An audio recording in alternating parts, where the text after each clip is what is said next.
Vidéo sur l'automne, sa symbolique et le lien avec nos émotions et nos ressentis du moment. Alors en me baladant là dans la forêt, je marchais dans les feuilles qui commençaient à tomber. C'est ce qui m'a donné un petit peu l'idée de faire cette vidéo. Et je me suis dit qu'on pouvait voir l'automne d'une manière différente. Souvent, on a tendance à observer cette saison d'une manière un petit peu négative.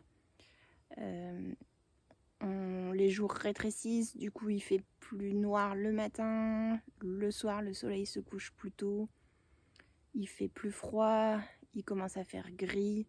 C'est une saison qu'en général on n'apprécie pas trop, de manière générale. Après, c'est aussi une saison où les lumières sont assez magiques, le soleil est plus bas. Du coup, la luminosité est très très sympa. Si vous avez l'occasion d'aller vous balader en forêt, les lumières sont vraiment belles avec des jeux d'ombre, de lumière. Et puis les couleurs des feuilles aussi, cette petite transformation où tout est vert et où on va vers toutes les couleurs, jaune, orangé, rouge. Et puis les sensations aussi quand on marche avec la terre qui est plus humide. Donc voilà, il y a quand même toute une reconnexion à la nature qui est très sympa pendant cette saison, si on a la chance d'avoir un petit peu de soleil comme aujourd'hui. En symbolique, l'automne, c'est le moment où les feuilles tombent de l'arbre. Donc moi, je le vois un petit peu pour nous comme le moment où on est mis à nu, où on a beaucoup d'émotions qui peuvent remonter. Ça va de pair avec le fait qu'on est souvent un petit peu plus fatigué, un petit peu plus à fleur de peau. Et c'est aussi très paradoxal parce que c'est le moment où on est obligé de s'habiller, du coup. Donc il y a ce paradoxe entre la mise à nu émotionnelle et le fait de remettre des manteaux parce qu'il fait froid, des chaussures fermées. Voilà, comme si on voulait un petit peu masquer, cacher cela. Je vois aussi dans la symbolique de l'arbre qui perd ses feuilles, la reconnexion, comme je disais tout à l'heure, la reconnexion à la terre et la descente en fait à l'intérieur de soi. Redescendre vers ses chakras inférieurs. On passe justement du vert, donc le vert de l'été, le vert qui est le chakra du cœur, et on va aller vers des couleurs comme le jaune, l'orange, voire le rouge pour certaines feuilles qui en sont vraiment les couleurs des chakras inférieurs, donc troisième, deuxième et premier chakra. Donc ça nous invite en fait à aller redescendre à l'intérieur de soi, à aller peut-être réévaluer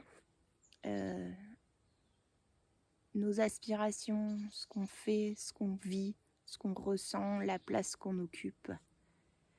Et puis, au fur et à mesure que les feuilles tombent, la sève redescend et je le vois comme une reconnexion à la terre, en fait. Une reconnexion à la terre.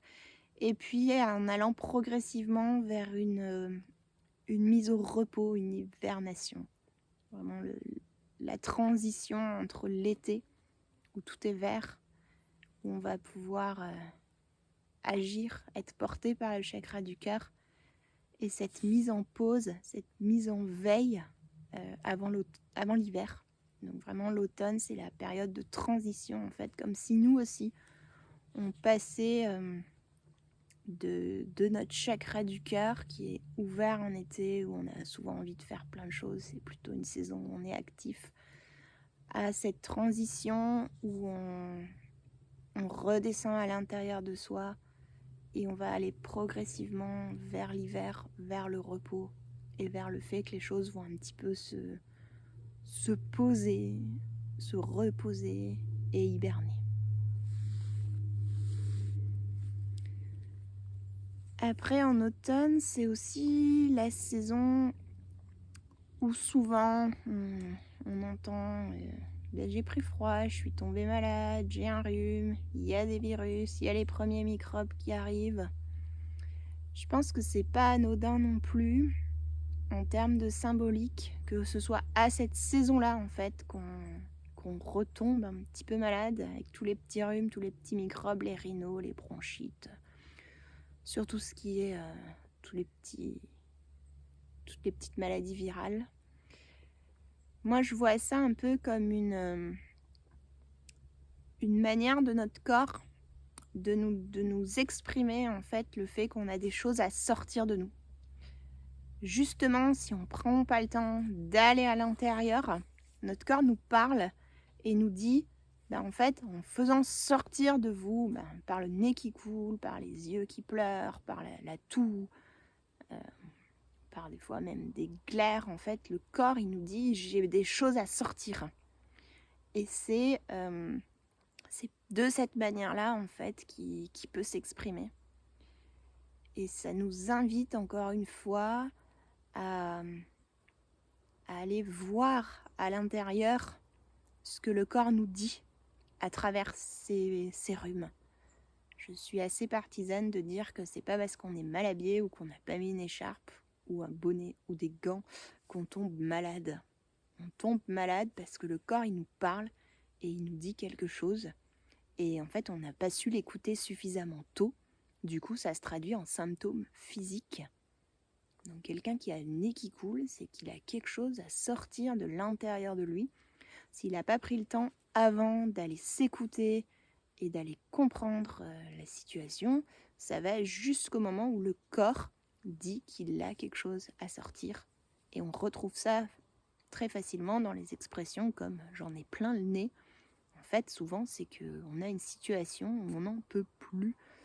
Il y a besoin, en fait, d'exprimer. Le corps, il nous dit là, c'est stop, en fait, cette situation, elle ne me convient plus. Et du coup, le corps, il enlève, en fait, ce qu'il n'a plus besoin pour lui, symptomatologiquement. Et là, tout, c'est la symbolique de l'expression. Quand on tousse, souvent, c'est qu'on a des choses sur le cœur qui ne sortent pas,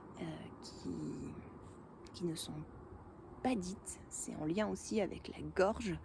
Quand on a mal à la gorge aussi, c'est en lien avec ça. Et la toux, c'est vraiment l'expression. Notre corps, il sort ce que l'on ne dit pas. Et quand on a mal à la gorge, c'est le chakra de la gorge qui est serré. Et encore une fois, c'est souvent quand on a du mal à exprimer quelque chose, qu'il y a quelque chose qui reste coincé, quelque chose qui reste en travers de la gorge. Encore une fois, l'expression, elle est assez parlante.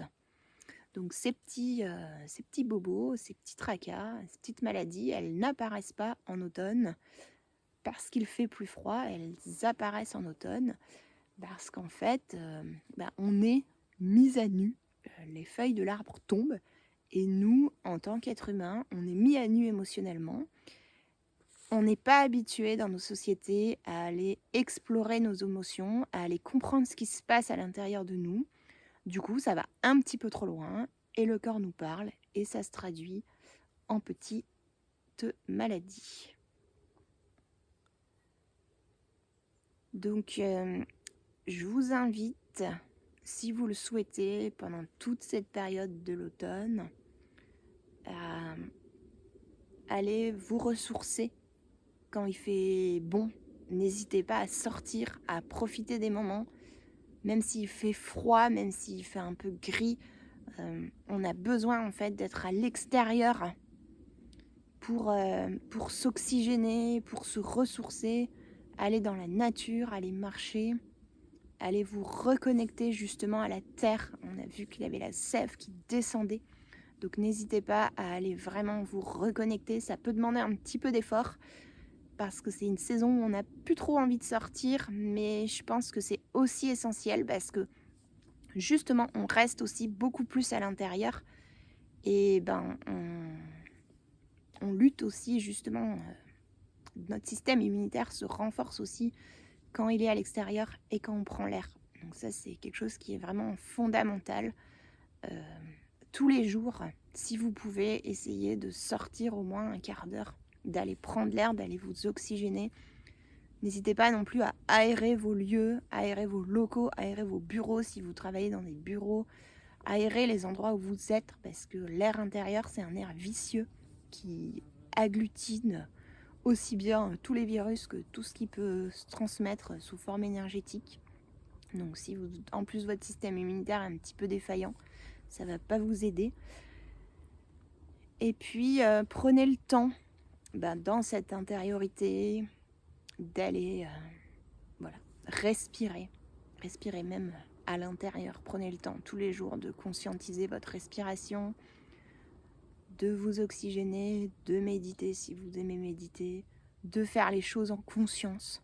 Donc peut-être aussi que c'est le moment pour l'automne, dans cette période de transition, de faire des transitions aussi dans vos vies, d'aller justement en vous intériorisant, observer ce qui vous correspond plus, d'aller tout doucement modifier un petit peu les choses et puis vous poser, aller vers le fait de se poser.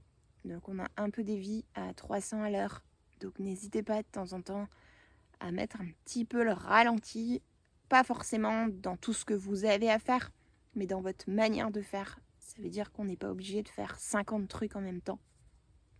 Et rien que le fait de faire les choses en conscience. Donc quand je fais de la cuisine, je cuisine. Quand je mange, je mange. Quand je regarde la télé, je fais que regarder la télé. Prenez le temps de vous observer et d'aller peut-être voir que vous ne faites très rarement qu'une seule chose, qu'on fait, parce que je fais pareil, qu'une seule chose à la fois. Et petit à petit, en fait, c'est ce travail de conscience qui va nous permettre d'aller à l'intérieur de nous. Quand on fait de la cuisine et qu'on fait que de la cuisine, pour ceux qui font et celles qui font de la cuisine, il se passe quelque chose à l'intérieur de nous.